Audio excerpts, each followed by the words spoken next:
오늘 우리가 이제 생각해 볼 문제는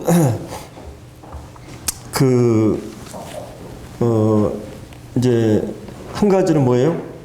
질병에 대한 문제죠. 문병, 질병에 대한 문제. 또 한 가지는 이제 죽음에 대한 문제, 죽는 것, 죽음에 대한 문제인데, 오늘의 그 주제는 이 두 가지 문제를 이렇게 생각해 볼 겁니다. 여러분들이 이 질병 문제, 의외로 우리가 삶을 살아가면서 참 많은 그 질병이 있습니다. 오늘날 왜 사람들이 좀 더 오래 살 수 있을까요? 그 질병을 대처하는 그런 많은 의술이라든지 그 약품이 나옴으로써 우리가 좀 더 이제 생명이 평균 수명이 늘어나고 그러는데, 요즘 이제 100세 시대라 그러잖아요. 100세 시대라고 그러는데, 근데 이제 이런 그 질병 때문에 만든 약품이 아마 제가 얼마 전에 신문에 보니까 8만 가지가 되더라고요. 그 의약품이, 이 화학품에 의해서 만드는 그 약품이 8만 가지 정도 된다고 하면 그만큼 이제 그 질병의 그 수가 많고, 이런 걸 볼 수 있습니다. 그리고 이 사람 몸의 성인 몸의 세포가 이제 100조 정도 된다 그러잖아요. 근데 이제 이 세균 수가 며칠 전에 제가 신문을 보니까 100조더라고요. 세균의 수가 100조. 물론 이제 이 세균에는 좋은 세균도 있고 나쁜 세균도 있는데, 특별히 대장 같은 데는 그 세균의 천국이라 그러죠. 여러분 눈에 보이지 않지만 손에 대장균이 막 우글거리잖아요. 이 육안으로 볼 수 없지만은, 이렇게 이제 우리가 이 세균이 어마어마하게 많은데, 세균 유형도 사람의 피에 따라 피가 다르듯이 O형, 뭐 B형, A형 그러듯이 그 세균의 유형도 다 다르더라고요. 이 동물을 많이 먹는 분들은 또 세균 종류가 다르고. 근데 이렇게 많은 세균이 있음에도 불구하고 우리가 왜 이렇게 건강할 수 있습니까? 이게 이 세균을 저항할 수 있는, 이런 그 저항력을 갖고 있는 또 이 세포라든지 이런 것들이 있기 때문에 이렇게 살 수가 있는 걸 볼 수가 있는데, 자, 이렇게 이제 우리 인생은 한마디로 얘기해서 뭐예요? 그 질병과의 전쟁. 질병과의 전쟁. 인생은 뭐냐 했을 때 이 질병과의 전쟁. 이 질병에 의해서 이렇게 무너지는 사람이 많잖아요. 이 작은 암세포가 하루에도 5천 개의 암세포가 계속 일어나는데, 그거를 우리 몸이 건강하기 때문에 대응하는 거예요. 근데 이게 몸이 약해지고 그러면 감기가 걸리듯이 똑같은 조건인데도 몸이 약한 사람들은 그 암세포가 딱 착상을 하게 되면 그 암세포가 이제 서서히 커가게 되고, 이것이 이제 암이 되는 것을 우리가 이제 볼 수가 있습니다. 자, 이런 이 질병 문제, 참 이것은 그 쉬운 문제가 아닌데, 자, 결국은 우리가 질병의 문제가 무엇으로부터 옵니까? 질병의 문제, 죽음의 문제, 이것은 원인은 바로 죄로부터 오는 거죠. 그러니까 성경에서는 이런 질병을 가지고 우리 죄의 성격을 많이 설명을 해줘요. 그리고 이 오늘 본문에서 우리가 단순히 기적의 측면에서 이 초점을 맞추는 것보다는 결국 우리 삶 자체가 뭐예요?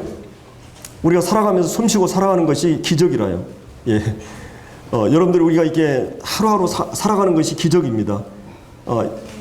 이렇게 우리 안에서 일어나는, 여러분들이 음식을 집에다 넣어서 이렇게 하게 되면 그 모든 영양분이 각각이 몸 전체로 필요한 대로 다 이게 배달이 되고, 이렇게 몸이 계속 생명이 유지되고, 그리고 이제 젖소들이 그 파란 풀을 먹는데도 젖소가 하얀 그 젖을 이렇게 내잖아요. 자, 이런 그 화학작용이라 그러죠. 이 화학작용이 이 만물 가운데뿐만 아니라 내 몸 안에서도 계속해서 일어납니다. 그러니까 어떤 이런 변화들이 계속 일어나는 거죠. 하나님의 창조의 역사예요. 하나님이 계속 생명을 이런 과정을 통해서 유지하도록 붙들고 계시는 것을 볼 수가 있는데, 자, 이런 일반적인 기적뿐만 아니라 주님께서는 또 이 땅에 오셔서 많은 기적을 행하셨어요. 그분이 하나님 되시고 자연에 있는, 우리 신체 안에 있는 모든 것들을 그분의 손에 의해서 생명을 유지하고 붙들고 계시는 그 기적의 역사가 계속 일반화되어 있지만은, 그런 하나님께서 특별한 때 포도주를 만든다든지 물 위로 걷는다든지 그런 모든 인간의 이런 그 자연 법칙을 뛰어넘어서 기적을 행하시는 것을 볼 수 있어요. 그러나 이제 우리가 이 기적을 볼 때 단순히 그 기적 자체의 목적이 있는 게 아니라, 하나님께서는 이 기적을 통해서 이런 영적인 의미들을 설명하기 위해서 이제 우리에게 이런 것들을 주셨다고 하는 겁니다. 그래서 이제 이제 이 애니아라고 하는 그 여인이 이제 여기 보면은 그 질병에 걸려 있는데, 그러면 이제 사람들이 이것이 이제 우리 육체적인 그런 질병도 될 수 있고요.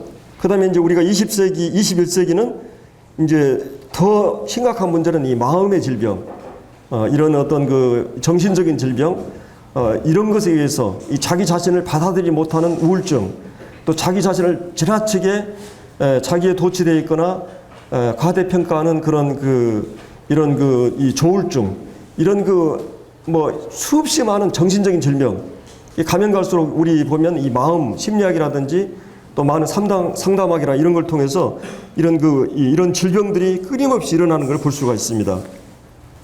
그리고 이제 때로 우리는 어떤 사람을 용서하지 못하는, 또 이제 어떤 분노를 소화시키지 못하고, 그래서 영혼이 잠식되고 파괴되는. 그래서 이제 이런 그 외에도 이제 경제적인 문제도 있죠. 이제 예를 들어서 사업을 해도 뭐 계속 안 되고, 일을 하는 데마다 이게 엇갈리는, 이런 손을 대는 데마다 안 되는. 그래서 이제 때로 사람들이 정신적으로 위축이 돼가지고 두려움에 사로잡히고, 실패나 결과에 대한 두려움 때문에 의욕을 상실해버리는 그런 또 이제 문제도 있습니다. 이런 불안, 초조, 긴장, 이런 육체뿐만 아니라 영적, 그 다음에 가족관계의 어려움, 정서적인 불안, 이런 모든 것이 그냥 어떤 질병수뿐만 아니라 육체적인 질병뿐만이 아니라 이런 정신적인, 영적인 수없이 많은 질병들이 실제하고 있어요. 근데 이제 이런 질병들에 대해서 우리가 이제 어떻게 이거를 치료하고 해결할 수 있는가? 요즘 가장 많이 사용하는 영어가 뭐죠? 힐링이라고 그러죠. 힐링. 힐링이 뭐예요? 치료하다 이런 말 있잖아요. 치료하다. 결국은 이제 인간은 육체뿐만 아니라 끊임없이 치료에 관심이 있어요. 결국 이것이 치료되지 않으면 자유할 수 없고 행복할 수 없기 때문에. 그래서 이제 오늘 이 본문에서는 그런 한 사람의 질병에 대해서 어떻게 이제 치료하시는가, 이제 이런 것을 이제 말씀해 주고 있습니다. 이 사람이 몇 년 동안 이 중풍병의 고통을 받았습니까? 33절에 보면, 여러분이 침상 위에서 여름에 한 1년만 있다고 생각해 봐요. 한번. 여러분 가끔 이제 다리가 막 다치고 부러지거나 기부스를 해가지고 한 2, 3개월 가는데도 얼마나 힘듭니까? 불편하고. 근데 이 전신 마비가 돼가지고, 이 부분 마비가 아니라 전신 마비가 돼가지고, 침상에서 계속 누워가지고, 누가 먹여줘야 되고, 입혀줘야 되고, 이게 막 대소변을 다 이게 한다면 얼마나 그게 힘들겠어요. 뒤로는 이제 가족이 한계가 오는 거예요. 내가 이렇게 부담스럽고 불편을 주고, 내가 사람들에게 폐를 끼치고 이런 거에 대해서 차라리 내가 죽을 수 있다면 그게 더 희망이 될 거예요. 정말 이 중풍병자라고 하는 병도 그냥 눈만 그냥 먹는 것만 움직이고 몸 전체로 활동할 수 없는, 참 이런 이게 이제 마비된 상태예요.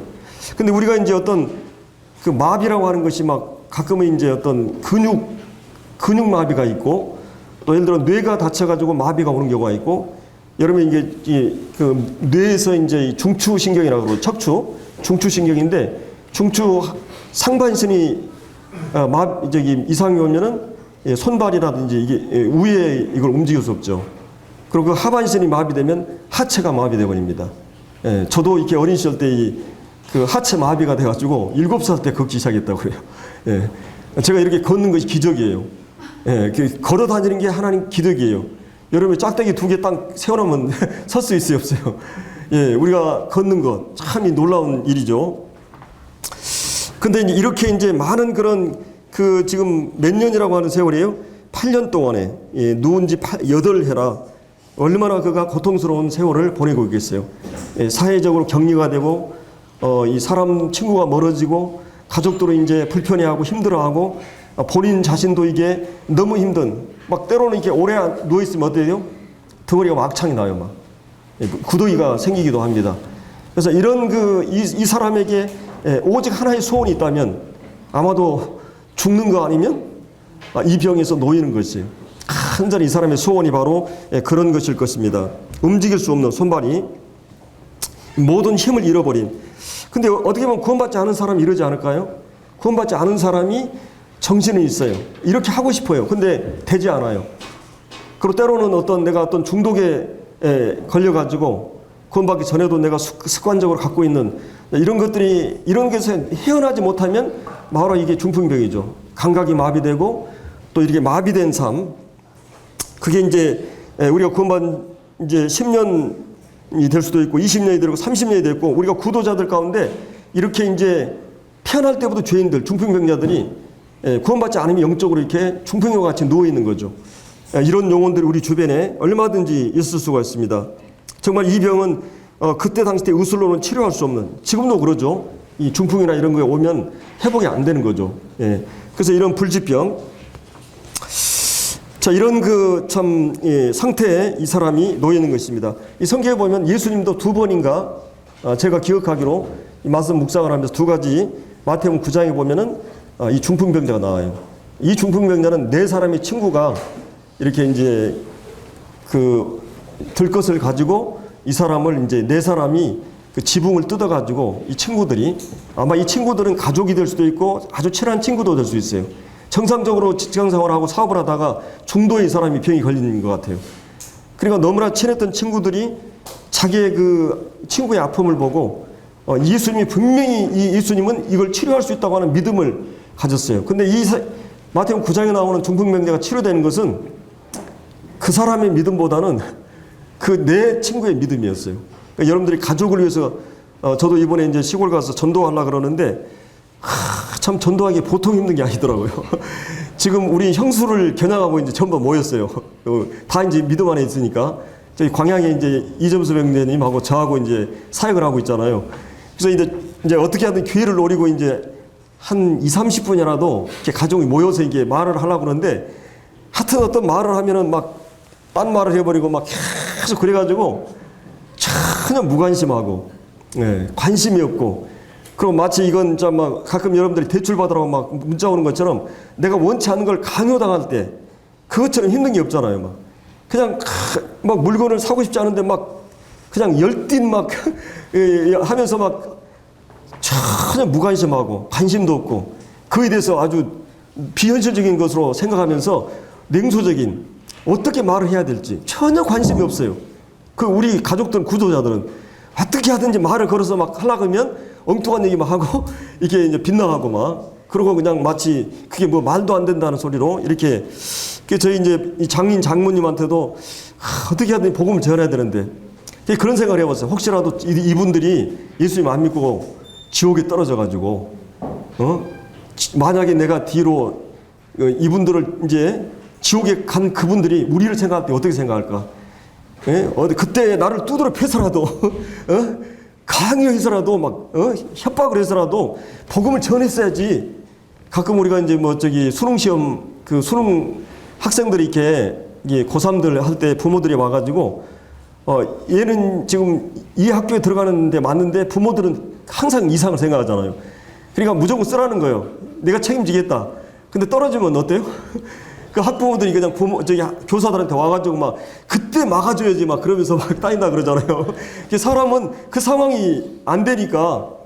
그래서 이번에 내가 전도하면서 참 우리 성도들이 참 기도가 많이 필요하고 끊임없는 기도가 결국 이제 그런 간증을 하죠. 저도 그렇고 저희 부모님도 마지막 돌아가시면서 이렇게 믿음을 고백했고 또 저희 큰형님도 그렇게 고백을 하셨는데 제가 이제 형수한테 이제 전도를 하려다가 형수님한테 형수님 저희 형님 안 뵙고 싶냐고 그렇게 이제 질문했어요. 그러니까 일반적으로 부부들은 이제 헤어진 지가 형님이 이제 암 걸리셔서 돌아가신 지가 한 아마 10여 년 되는데 이게 좀 적적하고 그러시잖아요. 굉장히 그래서 이제 저는 이제 아이고 보고 싶지 그렇게 대답할 줄 알고 이제 이렇게 질문했는데 난 형님 안 보고 싶다.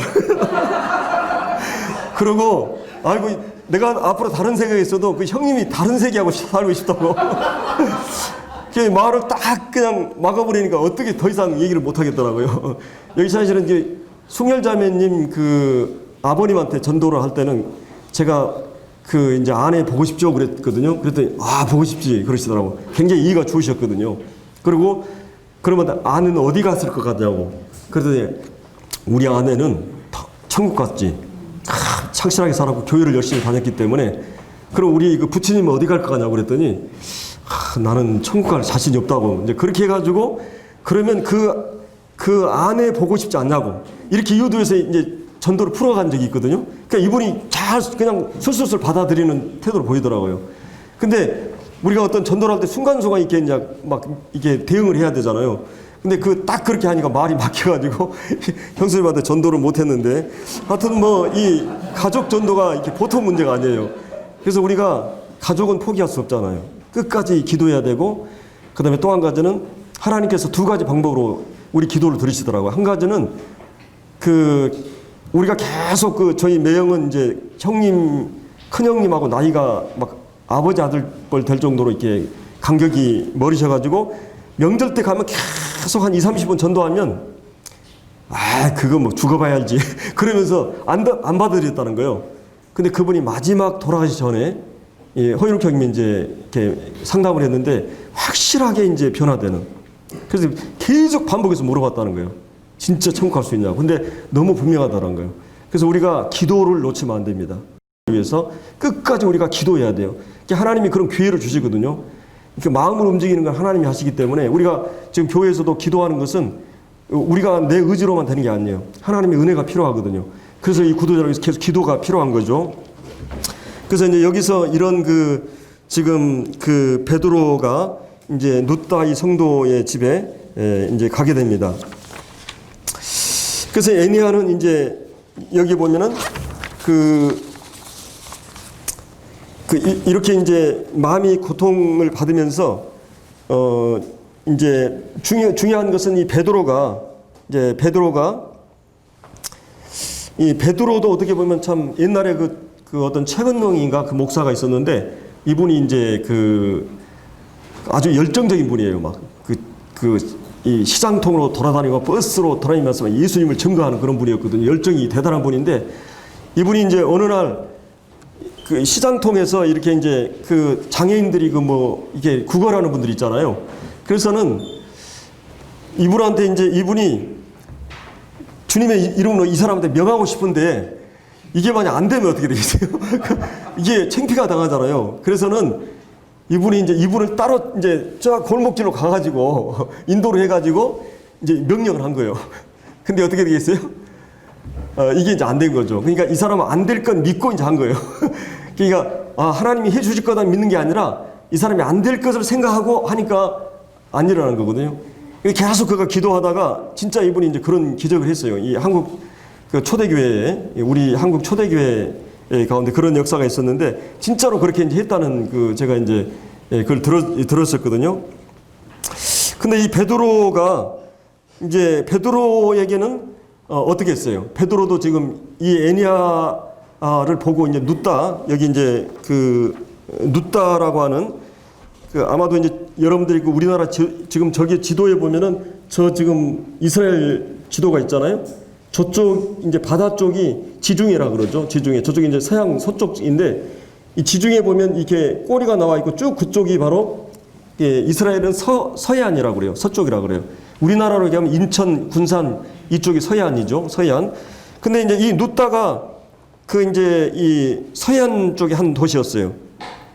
그리고 거기 이제 35절에 나오는 이 샤론은 이스라엘 지도를 보면 가운데가 이제 큰 높은 산맥이 있고요.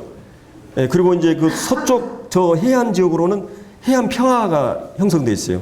넓이가 한 15km, 한 80km 이렇게 해서 쭉 샤론의 이 평지거든요. 평지로 이루어졌는데 이 눕다라는 그곳에서 그다음에 이제 여기 요빠는 한 18km 정도 이 거리가 되는데 이 눕다에서 지금 복음이 이제 확산됐어요. 근데 아마도 이쪽에 구원받은 성도들이 빌립의 전도에 의해서. 그러니까 사도행전을 보면 스데반이 7집사 가운데 이제 초기에 전도를 많이 했잖아요.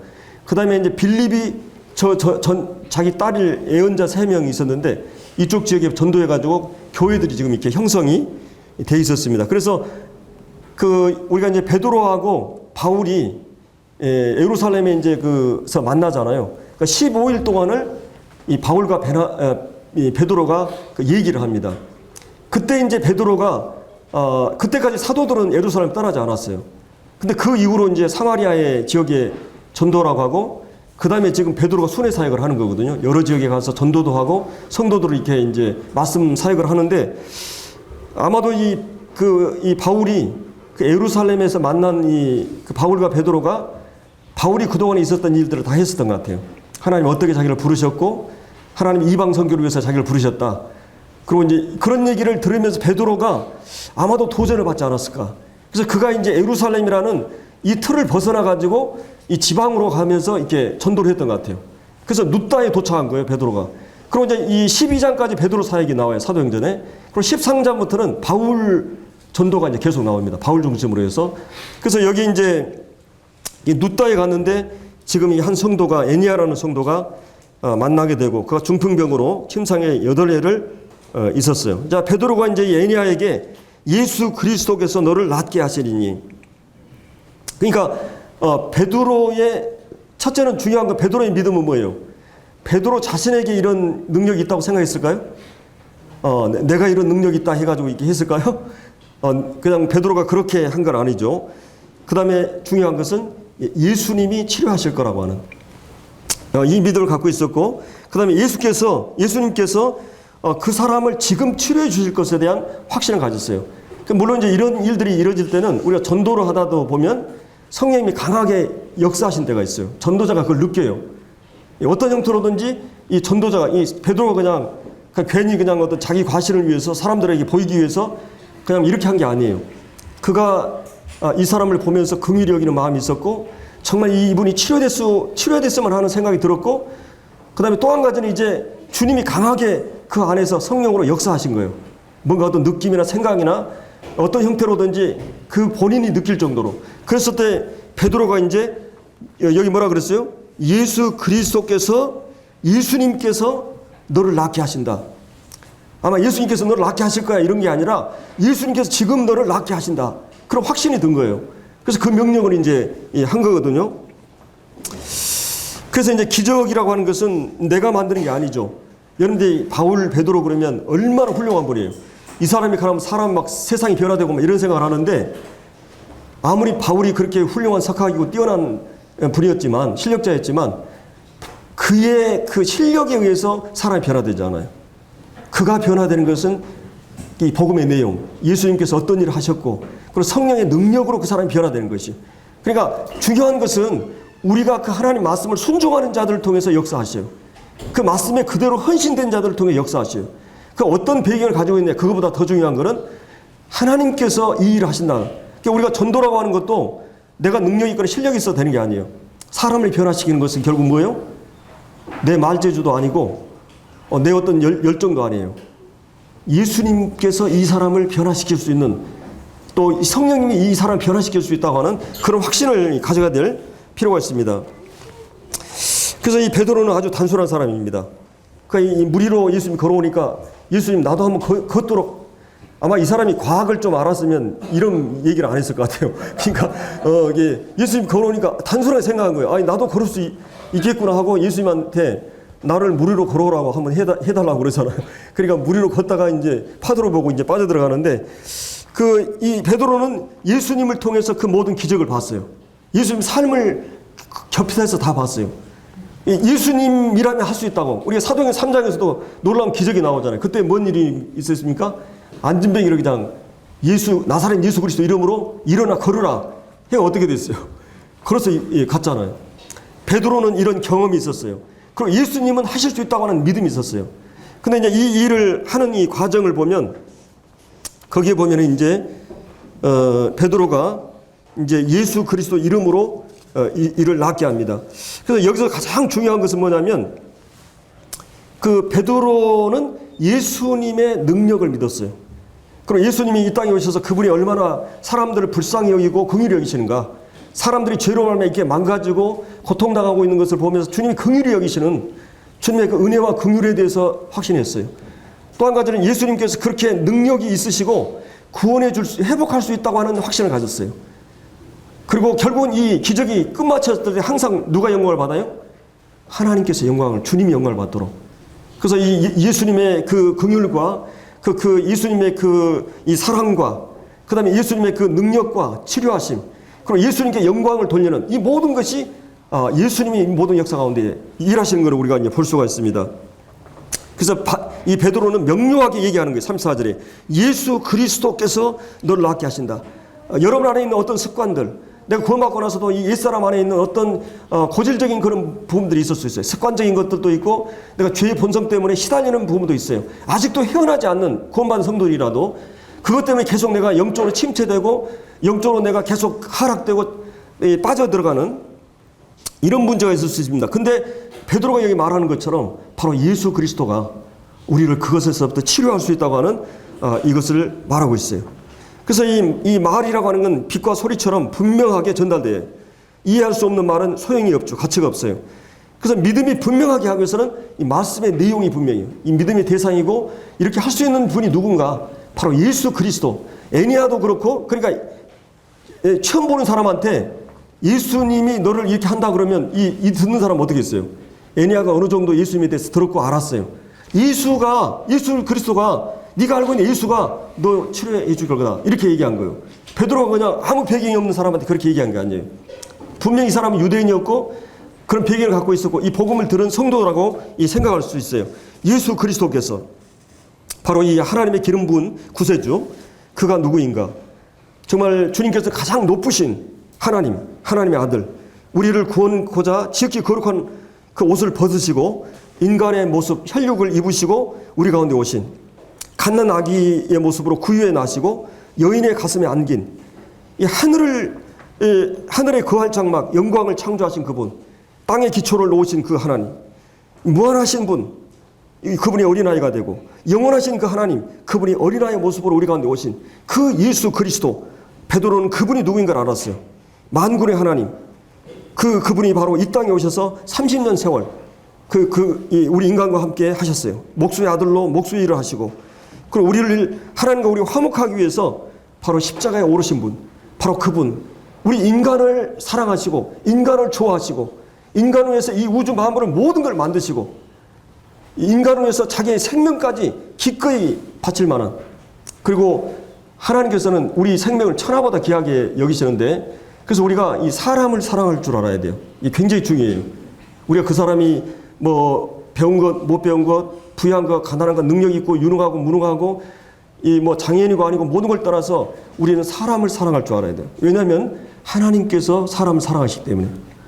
사람을 미워하거나 요즘 막 그 외국인들 와가지고 막 그냥 뭡니까 월급도 안 주고 막 법대로 하라 그래 불법으로 들어오는 사람들을 너무 우리 그래가지고 어떤 선교사가 어디 선교사 지역에 갔는데 돌팔매에 맞았다 그러잖아. 한국 사람들이 나쁘다고. 그게 우리 민족적으로 이게 수치예요. 그게 이 사람을 사랑할 줄 아는. 왜냐면 여러분들이 가난한 자들을 도와주면 뭐라 그러죠? 성경이 꾸이는 거예요. 꾸어 빌려주는 거예요. 여러분은 내가 우리 성도 가운데 어려운 성도가 있다. 그러면 주님이 저 성도 어려운데 내가 도와줘야 되겠다. 주님이 도와줄 수 있는 능력이 될 때 우리가 도와준다. 하나님께 꾸어주는 거라는 거예요. 빌려주라는 거예요. 여러분 생각할 때 그게 내가 기본적으로 하나님의 일을 위해서 드려야 되는 11조가 있는데 그 나머지 또 드려야 되는 그 부분에서는 쉽지 않잖아요. 예. 근데도 유대인들은 10의 2조를 드렸어요. 10의 1조를 드리고 구제 헌금을 드렸어요. 제가 언제가 히브리 대학에서 10년인가 이 박사학위를 공부했던 그분이 강의한 거를 이렇게 들었는데, 유대인들은 그 집안에다가 그 헌금계를 구제계를 만들어놔요. 그리고 일주일 동안 거기다 하고 가족이 일주일마다 회의를 해가지고 가장 나이가 적은 사람이 이거를 도와줄 사람을 찾는 거예요. 유치원이라든지 학교라든지 직장이라든지 이 가운데 가장 어려운 사람. 그래서 그거를 이제 어려서부터 그것을 훈련한다는 것이. 우리 아이들은 이제 제가 11조 훈련을 철저하게 했어요. 우리 자매가 더 했죠. 그래서 지금도 그런 부분에 잘 되는데, 이게 구제는 좀 어려워하는 거예요. 우리가 이제 가끔 이제 뭐 전철이라든지 이런데 막 이렇게 사람들, 이렇게 어려운 사람 이렇게 도와주고 그래야 되는데, 이게 훈련된 사람은 어려서부터 훈련된 사람 합니다. 근데 저는 마음은 굴뚝 같은데 제가 잘 못해요. 마음 꼭 도와주는데 그게 안 되는 거예요. 근데 그게 어려서부터 훈련을 하라는 것이. 구제하는 거. 내가 어려운 성도들, 경제적으로 어렵거나 이런 어려운 성도들을 돌아보고 하는 거. 이 성경 여러분 잠언에 보면 그런 말씀이 수없이 많이 나옵니다. 어려운 성도를 도와야 되는 부분을. 그리고 하나님께서 반드시, 그리고 유대인들의 세계는 부자가 우리 마을에 온다, 사촌이 논산다 그러면 절대 배가 안 아프대요. 그리고 마을에 부자가 들어오면 가장 환영한다는 거예요. 왜 그렇습니까? 유대인들은 철저하게 나누기 때문에 부를 나눕니다. 그러니까 여러분들이 내가 형편이 되고 여건이 돼야 나눈다고 생각하는데 그건 절대 아니에요. 여러분 주님을 위해서 주님의 이름으로 말씀대로 한번 해보세요. 반드시 하나님은 그 일에 대해서 언젠가는 그 부분에 대해서 우리가 어떤 계산 장사 속으로 이렇게 하는 게 아니지만 하나님께서 그 일들을 돌아보시는 거예요. 하나님 말씀이 그렇게 하기 때문에 사실 이 도루가는 그런 여인이었어요. 이후에 나오는 이 도루가는 선행과 구제를 열심히 한 여인입니다. 그런 걸 우리가 이제 볼 수가 있죠. 그래서 이제 우리가 이제 이 거울을 보면은 거울이 웃어줘요. 내가 웃어야 거울이 웃어요. 예? 예, 내가 웃어야 거울이 웃죠. 그래서 항상 웃는 거예요. 그러니까 여러분이 어떤 아이가 메아리를 치는데 계속 가서 너 싫어, 뭐 미워 막 그러니까 메아리가 계속 그렇게 오는 거예요. 그러니까 엄마한테 와가지고 엄마 저 산이 날 밉다고 그래, 날 싫다고 그래. 그러니까 엄마가 야 그래? 그럼 너 좋아, 너 사랑해, 그렇게 한번 해보라고 그랬어요. 그러니까 가서 그렇게 하니까 오는 거예요. 여러분이 우리가 주님의 말씀을 붙들고 주님 말씀대로 누군가 내가 사랑하고 누군가 내게 웃음을 주고 이렇게 되면 그 사람이 그게 나에게 돌아오는 걸 경험합니다. 그래서 이제 이런 이 에리야가 이제 예수님을 이제 믿게 되고 이런 놀라운 치료의 그 과정을 여기서 이제 말씀해 주고 있습니다. 그래서 이제 우리가 이런 이제 여기서 이 34절에 이 낫게 하시니 일어나 내 자리를 정돈하라 한데, 이 궁극적인 그 주님의 치료 목적은 뭐예요? 자리를 정돈하는 것이에요. 이 자리를 정돈하는 거. 어떻게 보면 인간의 그리스도인의 위기는 기회가 되고 그리스도의 고난은 그 하나님께 축복을 담아주는 포장지가 고난이라고 그랬어요. 그러니까 여러분의 삶의 가정에 어떤 어려움이 없고 고난이 오고 인간관계 위기가 오면 그 고난의 과정을 통해서 어떤 더 가치 있는 걸 주기 위한 포장재라는 것이, 그거를 읽을 수만 있다면 우리 이 고난 앞에서 바르게 대응할 수가 있는 것입니다. 어떻게 보면 이 중풍병자에게는, 에리야에게는 그 중풍병이 얼마나 고통스러운 시간들이었어요. 그러니까 그가 하나님께서 하나님을 경험하고 이제 그는 그 기적이 단순히 기적으로 끝나는 게 아니라 어떻게 해서 결과가 이 35절에 룻다와 사론에 사는 사람들이 다, 대부분의 사람들이 그것을 보고 어떻게 했어요? 주께로 돌아왔다. 내가 가진 그 기적을 통해서, 물론 예수님이 기적을 많이 행해가지고 다 돌아온 건 아니에요. 엄청나게 이 거지 나사로도, 우리 거지 나사로가 그 부자가 다시 살아나서 가서 전도하면 다 돌아올 걸 회개할 거라고 그러는데 예수님 그러지 않잖아요. 예수님 유대인들에게 기적을 많이 보여가지고 회개한 건 아니에요. 그러나 어떤 기적은 사람들을 돌아오게 하는 일이 있어요. 나사로 때도 많은 사람이 믿었다 그랬어요. 어떤 기적은 때로는 어떤 성도가 너무 사랑하는 그 아들이, 젊은 청년이 죽음으로써 부모들이 불신자였는데 돌아온 경우가 있어요. 익사사고로, 이 쇠양회 때. 하나님은 그런 방법 사용하시죠. 또 미국에서 어떤 어린아이인데 난치병에 걸려가지고 백혈병으로 돌아간 이 아이가 구원받은 아이예요. 그 아빠에게 전도를 한 거예요. 아빠가 변화되었어요. 그리고 마지막 죽음 앞에 갔을 때 그가 내가 어떤 사람이 와서 나를 위로해도, 막 마이클 잭슨 미국 대통령까지 막 와가지고 이 아이를 막 했는데 마지막 그가 한 말은 내 아빠가 구원받은 거라고. 이 작은 아이가 그런 얘기를 한 거예요. 그러니까 하나님께서 내가 그렇다고 이 죽음이라고 하는 것은 시간의 간격뿐이지 우리 언젠가 한번 죽음 앞에 서게 되는 거죠. 근데 이 아이가 마지막 죽음 앞에서 내가 천국에서 아빠를 만날 수 있어서 그게 가장 큰 복이라고, 이런 얘기를 할 수 있었던 거는 그 분명히 주님이 계시기 때문에 할 수 있는 이 말인 것입니다. 그래서 여기서 지금 이 수없이 많은 사람들이 돌아오게 됐어요. 이제 우리는 치료가 구원받기 전에 죄의 습성, 죄의 본성, 옛사람의 삶의 방식, 이런 자리를 정돈하는, 그리고 이 사람의 경험은 너무나 확실한 거죠. 그가 일어난 이 경험은 누구에게나 자기가 예수님이 나를 이렇게 했다고 말할 수 있는 이 감정을 갖고 있는 사람이 된 것입니다. 그래서 이제 이 헝클어지고 복잡한 난해한 이런 모든 삶의 이 내 마음에 일어나는 이 소용돌이를 이제 정리하는, 정돈하는, 그래서 주님의 은혜에 의해서 정돈하는 것이 필요한 것을 우리가 이제 볼 수가 있습니다. 그래서 이제 우리가 이제 여기서 이런 그 질병의 치료, 질병 치료, 이 질병은 수없이 많아요. 아까도 이게 영적인 질병, 그 다음에 또 정신적인, 또 마음의 질병, 그리고 지금 이 육체적인 질병, 이 죄로 말미암아 온 이 모든 질병들이 바로 예수님에 의해서, 그가 찔림 우리의 허물을 인하며 그가 우리의 질고를 졌다 그랬어요. 이 질고를 졌다는 말이 병을 졌다는 말이거든요. 주님은 병을 치료하는 능력이 있어요. 기적의 방법을 통해서 그러지 않지만 하나님께서는 우리의 기도를 또 역사 가운데 초대교회뿐만 아니라 그렇게 치료하는 능력도 있습니다. 그래서 이제 이런 그 치료의 능력을 우리가 이제 볼 수가 있었습니다. 자, 우리 36절부터 이제 마지막 절까지 부분에서 이 도루가는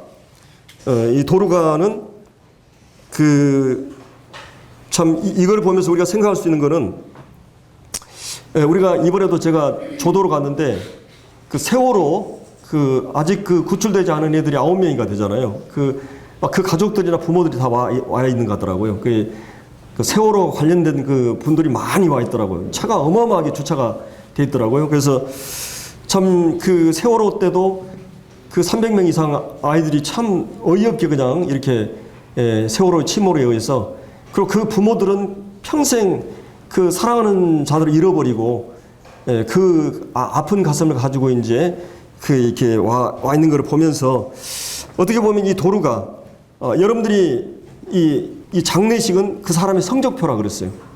그러니까 장례식에 가보면 이 사람이 삶을 어떻게 살았는가를 알 수 있다는 것이. 도루가의 죽음 앞에서 수없이 많은 그 당시의 과부들이, 아마 이분 일찍 이 남편을 잃고 지금으로 얘기하면 그 바느질 패션 전문가였어요. 그래서 오늘날로 얘기하면, 그래서 그가 그 기술을 가지고 그 옷을 꿰매 가지고 이 속옷과 겉옷을, 거기에 보면은 이제 베드로가 왔을 때 39절의 하반절을 보면 이 속옷과 겉옷, 이러니까 여러분들이 우리 생각할 때 연상이 안 좋은 연상이 되죠. 속옷을 베드로한테 보여줬다 그러니까. 근데 여기서 이 속옷은, 이 팔레스틴 지역은 겉옷이 이불입니다. 저녁에는 이불로 쓰는, 거치는 것이거든요. 그리고 그 속옷은 그 팬티나 이런 게 아니고 이 안에 입는 옷을 속옷이라 그래요. 그리고 그 당시에는 이 옷이, 지금은 우리가 장롱만 열면은 그냥 가끔 우리 혜선예진이가 이거 내 입을 것이 없네 뭐 이런 얘기를 하는데, 거의 얘들이 막 옷이 꽉 차 있는데 그래요. 우리가 저도 저희 부부가 어렵게 살아가지고 이게 옷을 잘 안 버렸어요. 지금도 보면 10년 막 20년 된 게 있거든요. 지금도 저희 자매 여보 버리세요. 그럼 주님이 새 것 줍니다. 근데도 하도 어렵게 우리가 여기서 생활했기 때문에 잘 버리질 못해요, 옷을. 그게 막 창고에 쌓이는데, 여름 옷을 보니까 막 한 두세 번밖에 안 입고 그냥 그 철이 지나가 버리고 그러잖아요. 우리가 옷이 진짜 많잖아요. 근데 이 고대 세계는 그렇지 않았잖아요. 옷 한 벌이 얼마나 귀한. 옛날에 우리 학교 다닐 때 빵꾸 나가지고 막 꼬매고, 양말도 전구에다가 담아가지고 꼬매고 막 옷을 막 그냥 마르고 닳도록 막 이렇게 입었잖아요. 그때는 어려우니까. 그리고 누가 헌옷준다 그러면 얼마나 좋았어요. 저도 어떤 형제님이 사역을 하시다 이제 주님 부르셔서 소천하셨는데, 양복을 한번 딱 줬는데 지금까지 이거 입고 있어요. 얼마나 나하고 등치가 딱 맞아가지고 감사한지. 이제 세상 사람들 그런 거 막 따이잖아요. 이게 죽은 사람들. 근데 뭐 상관이 없죠, 우리는. 그래서 이 옷이 정말 귀한 때, 그리고 과부들은 그때 당시에 경제력이 어려웠잖아요. 근데 이 도루가는 평생 동안에 지금 요바에 있는 혼자 산 이 나그네나 고아들이나 과부들, 하나님 성경에 보면 그 사람들을 돌아보라 그러니까요. 그들을 이 옷을 해가지고 이렇게 섬기는 거예요.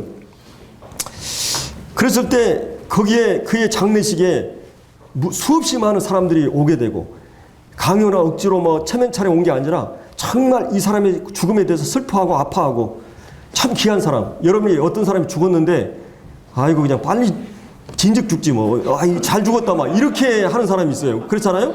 그럼 어떤 사람은 잘 살아요. 그냥 자기를 위해서 쓰고 가족을 위해서 쓰고 자기를 위해서 잘 사는 사람인데, 막 그냥 사나 죽어나 상관없어요. 별로. 그런 사람도 있고. 근데 어떤 사람 죽으면 아까운 사람 죽였다. 이 사람 정말 죽으면 안 되는데. 근데 이 도르가가 그런 사람이에요. 이 사람은 죽으면 절대 안 되는 사람이었는데. 그리고 자원해서 같이 아픔을 눈물을 흘려줄 수 있는 사람. 여러분 지금 한번 생각해 보세요. 내가 죽으면 나를 위해서 눈물을 흘려줄 사람이 있는가?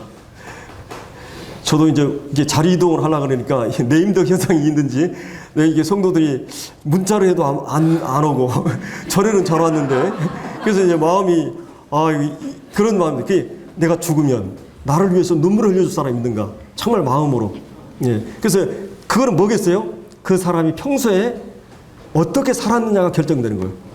예, 여러분들이 가끔 이제 우리 형제들 중에서도 신방을 하고 어려운 성도를 가면 그냥 이렇게 하고 그러면 이게 성도는 많은 게 감동을 하잖아요.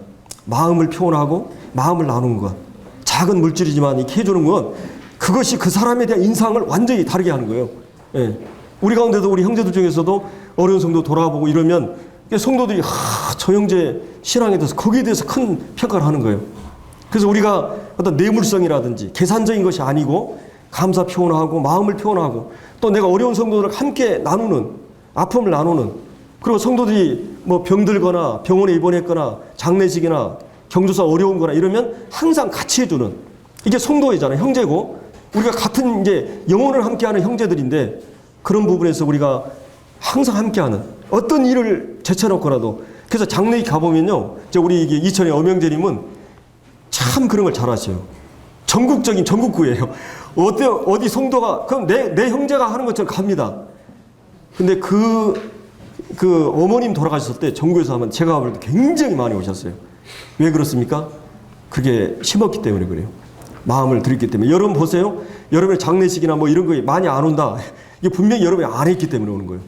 그래서 어렵지더라도 함께 해주는 거. 이게 굉장히 중요한 부분입니다. 여기서 이제 지금 이제 여기서 보면은 여제자라고 나와요. 거기에 이 도르가를 36절에 여제자, 이제 선행과 구제하는 일이 심히 많더니 우리가 선행과 구제로 구원받지 않았지만 선행과 구제는 구원받은 성도들의 어떤 결과요 특성이어야 돼요.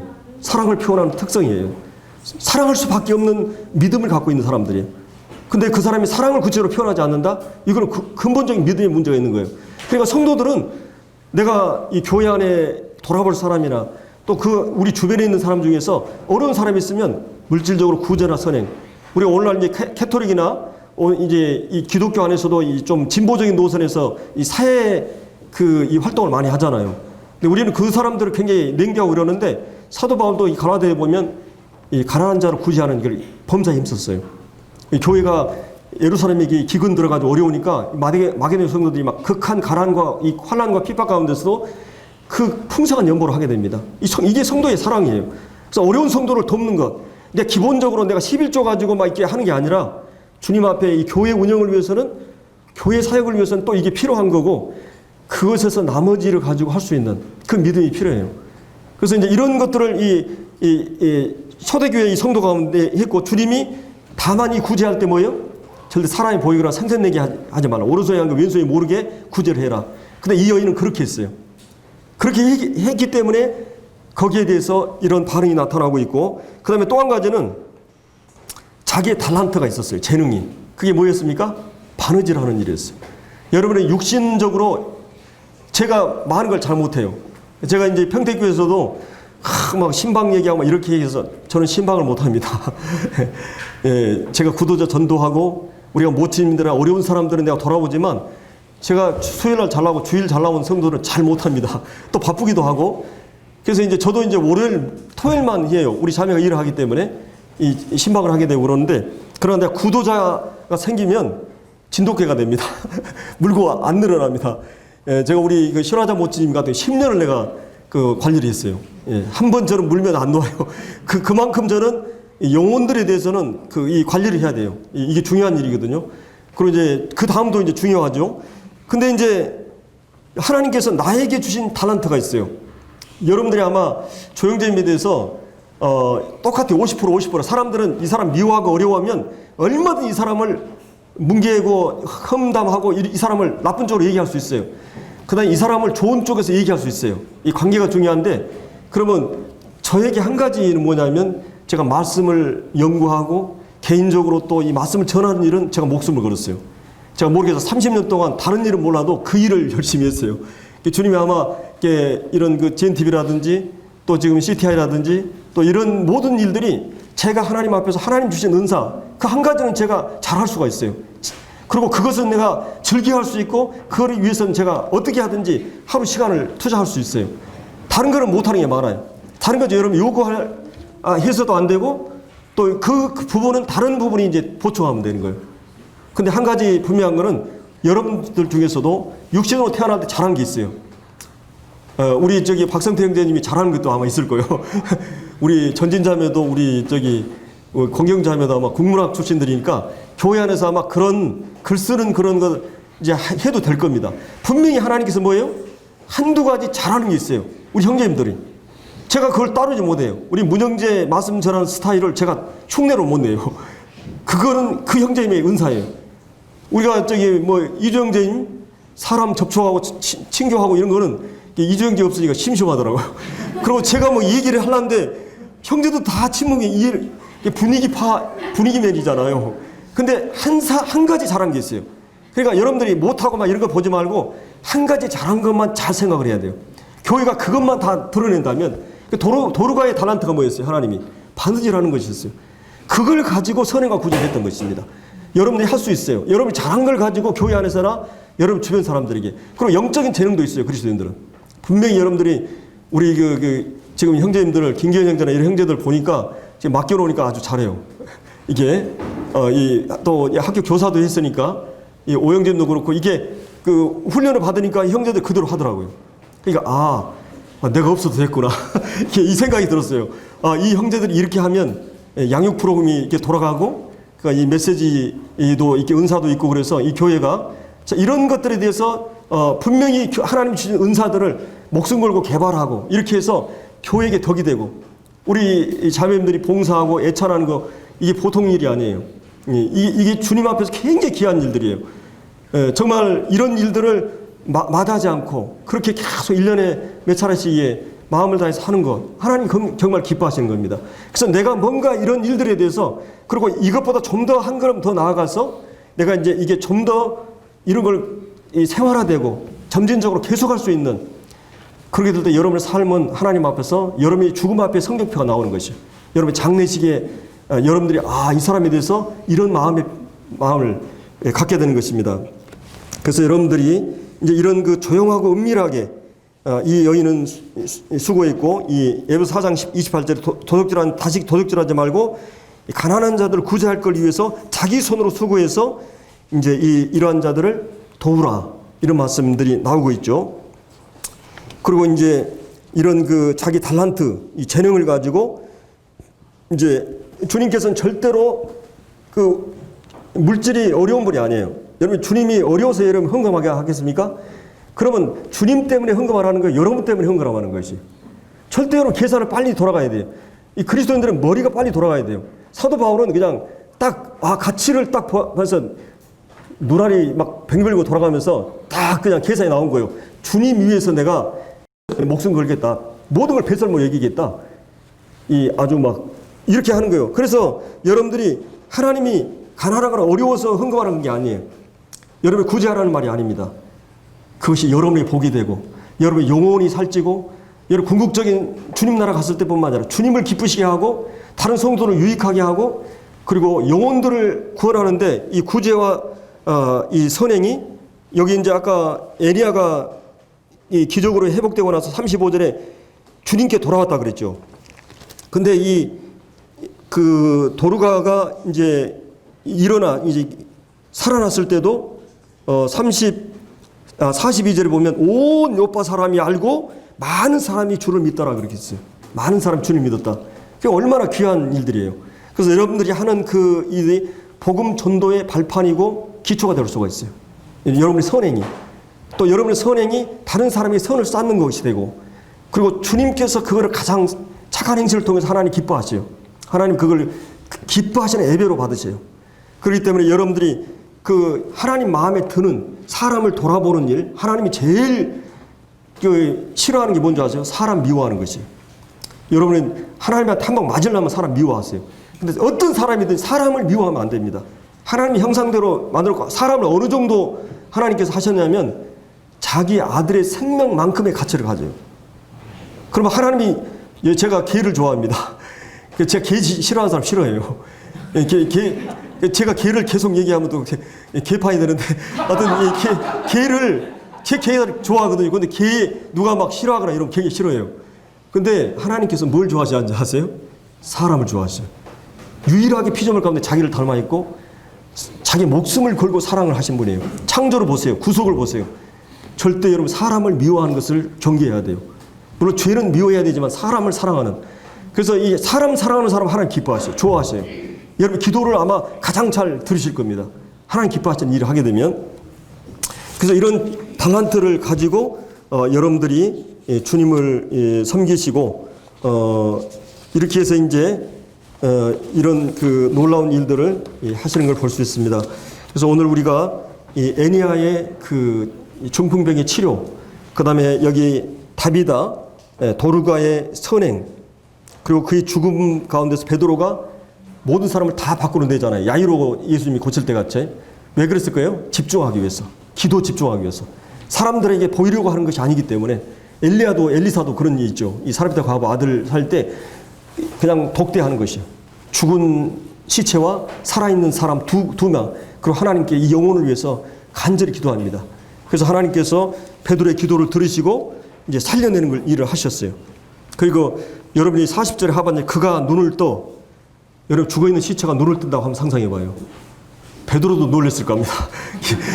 그리고 근데 놀라운 사실은 이제 베드로가 손을 내면서 41절에 일으키고 성도들과 가부들을 불러서 들여서 그가 살아난 것을 보이니 온 요파 사람이 알고 많은 사람이 주를 믿더라. 그리고 베드로가 요파에 여러 날 있었는데 시몬이라는 무두장이 집, 무두장이 뭔지 아세요? 옛날에 그 피장이라고 그랬죠. 이게 이제 짐승 가죽을 관리하는 사람들이었어요. 가죽. 이게 유대인들은 짐승을 이렇게 싫어했고 짐승 관리하는 사람을 백정처럼 생각을 했어요. 상종을 안 했어요.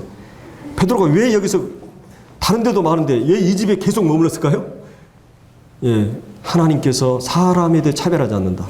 절대로 그 사람이 어떤 그 배경을 갖고 있는지 하나님은 모든 사람을 평등하게 사랑하시고 차별하지 않는다.